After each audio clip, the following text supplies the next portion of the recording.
नमस्कार, नवभारत टाइम्स में आपका स्वागत है। आपके साथ मैं हूं विनीत त्रिपाठी। अभी पहलगाम हमले के हुए कुल 13 दिन ही बीते हैं। पाकिस्तान को पूरी तरह से अलग थलग कर दिया गया है। आतंकी फैक्ट्री वाले इस मुल्क को इस बार कड़ा प्रहार सहना पड़ेगा। लेकिन इन सब के बीच पहलगाम के बैसन घाटी में 22 अप्रैल को आतंकी हमले में मारे गए नेवी ऑफिसर विनय नरवाल की पत्नी को क्यों ट्रोल किया जा रहा है, क्यों उसको भला बुरा बोला जा रहा है, क्यों उनके पिछले इतिहास से उनको जोड़कर गलत सिद्ध करने में सोशल मीडिया की पूरी आर्मी लग चुकी है। समझ में नहीं आता ये लोग कौन हैं, कहां से आए हैं। चंद दिनों पहले फेसबुक, एक्स, इंस्टाग्राम, व्हाट्सएप पर हिमांशी नरवाल की तस्वीर लगाकर लोग उनके प्रति संवेदना जता रहे थे और अचानक उनको भला बुरा बोला जा रहा है। ये दोहरी मानसिकता वाले लोग आखिरकार चाहते क्या हैं? विनय नरवाल की शव के पास बेजान बैठी हिमांशी की तस्वीर पहलगाम आतंकी हमले की पहचान बन गई थी। हिमांशी नरवाल ने अपने दिवंगत पति विनय के बर्थडे पर किसी भी मुस्लिम या कश्मीरी को निशाना नहीं बनाने की अपील की थी। सोशल मीडिया पर उनके बयान के समर्थन और विरोध में लंबी बहस छिड़ गई। उन्हें कुछ लोगों ने हिमांशी को कमजोर और आतंकवाद के प्रति सहानुभूति रखने वाला कहकर ट्रोल किया। लेकिन इसी बीच भारतीय नौसेना के पूर्व प्रमुख एडमिरल एल रामदास की पत्नी ललिता दास ने हिमांशी की तारीफ की। उन्होंने हिमांशी को अलग अलग 2 लेटर भी लिखे। हरियाणा के करनाल में अपने मारे गए पति के जन्मदिन पर हिमांशी नरवाल ने कहा था कि हम नहीं चाहते कि लोग मुसलमानों या कश्मीरियों के खिलाफ जाएं। हम शांति चाहते हैं और केवल शांति, बेशक हम न्याय चाहते हैं। हिमांशी ने अपने पति की याद में आयोजित रक्तदान शिविर में मुसलमानों और कश्मीरियों के लिए सुरक्षा की मांग की थी। पूर्व नौसेना अध्यक्ष एडमिरल एल रामदास की पत्नी ललिता रामदास ने हिमांशी को 2 चिट्ठियां लिखी। 29 अप्रैल को भेजे गए पत्र में उन्होंने विनय नरवाल की मौत पर संवेदना प्रकट की। दूसरे पत्र में उनके बयान का समर्थन किया।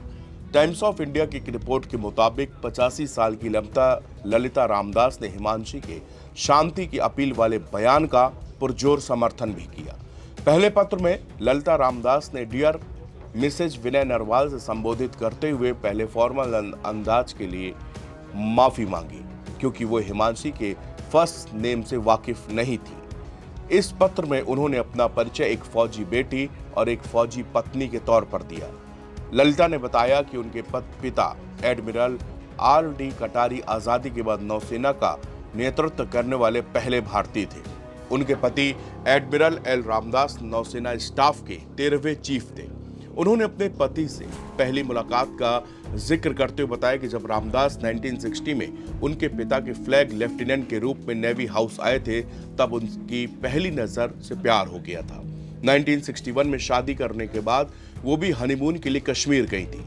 पुराने दिनों को याद करते हुए उन्होंने हिमांशी नरवाल को सांत्वना दी और उन्हें अपने घर पर आमंत्रित भी किया। साथ ही बेझिझक मदद के लिए संपर्क करने की अपील की। दूसरी चिट्ठी में ललिता रामदास ने हिमांशी के उस बयान की तारीफ की जिसमें उन्होंने मुसलमानों और कश्मीरियों को बदले की भावना से परेशान नहीं करने की अपील की थी। एक्स नेवी चीफ की पत्नी ने कहा कि मुझे आप पर बेहद बहुत गर्व है, क्योंकि मैं प्रेस को दिए आपके बयान की क्लिप बार बार देखती हूँ। 22 तारीख को पहलगाम में इतने सारे निर्दोष लोगों की भयानक हत्या के बाद जब आप मुसलमानों और कश्मीरियों को निशाना बनाने और नफरत के खिलाफ बोलती हैं, तो आपकी असाधारण ताकत, धैर्य और दृढ़ विश्वास दिखता है। अभी इसकी बहुत जरूरत है। हम केवल शांति चाहते हैं और निश्चित रूप से सही कहा कि हम न्याय भी चाहते हैं।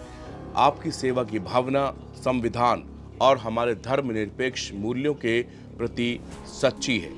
विनय नरवाल की पत्नी को पिछले दिनों सोशल मीडिया पर काफी ज्यादा ट्रोल किया जा रहा है। उनको अलग अलग तरीकों से उनके जेएनयू को पढ़ने को लेकर, उनके इंस्टाग्राम पेज को लेकर, उनके सोशल मीडिया अकाउंट्स को लेकर तमाम तरह की गलत और भ्रामक जानकारी के साथ में उनको गलत सिद्ध करने के लिए पूरी सोशल मीडिया व्हाट्सएप यूनिवर्सिटी की टीमें लग गई हैं। सोशल मीडिया पर उनको केवल इतना ही नहीं, आतंक परस्त, कश्मीरियों का हितैषी, इन तमाम शब्दों से जोड़कर देखा जा रहा है। जबकि हिमांशी का मैसेज इस देश की एकता और अखंडता के लिए था। वो नहीं चाहती थी कि कश्मीरियों को धर्म पूछकर मारने वाले उन आतंकियों का मकसद यहाँ पर पूरा हो। धर्म पूछकर मारने के पीछे मकसद ही आतंकियों का यही था कि किसी भी तरह भारत के अंदर हिंदू और मुसलमान आपस में लड़ने लगे और इसका फायदा पड़ोसी मुल्क पाकिस्तान को मिल जाए।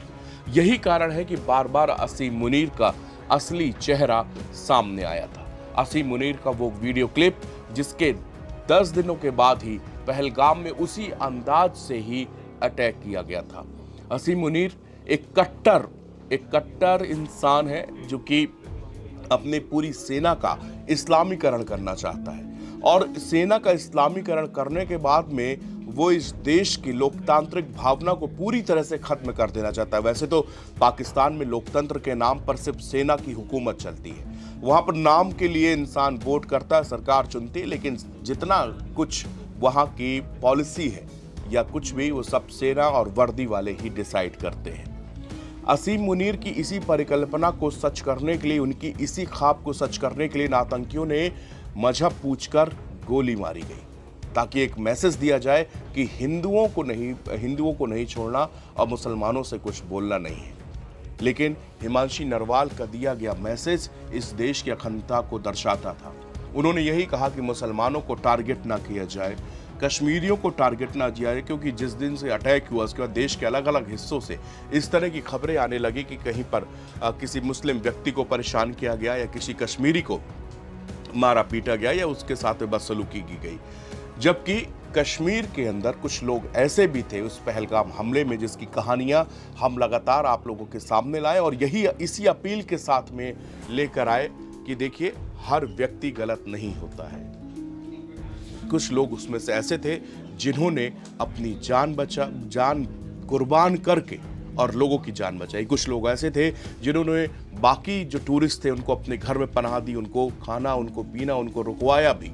लेकिन उसी कश्मीर में कुछ लोग ऐसे भी थे जिसने आतंकवाद का साथ दिया, जिसने उन लोगों को, उन दहशतगर्दों को पनाह दी, उन दहशतगर्दों को रास्ते दिखाए, उन दहशतगर्दों को पूरे इलाके के बारे में जानकारी दी, जंगलों के रूट मैप दिए, उनको खाना मुहैया कराया, उनको रहना मुहैया कराया।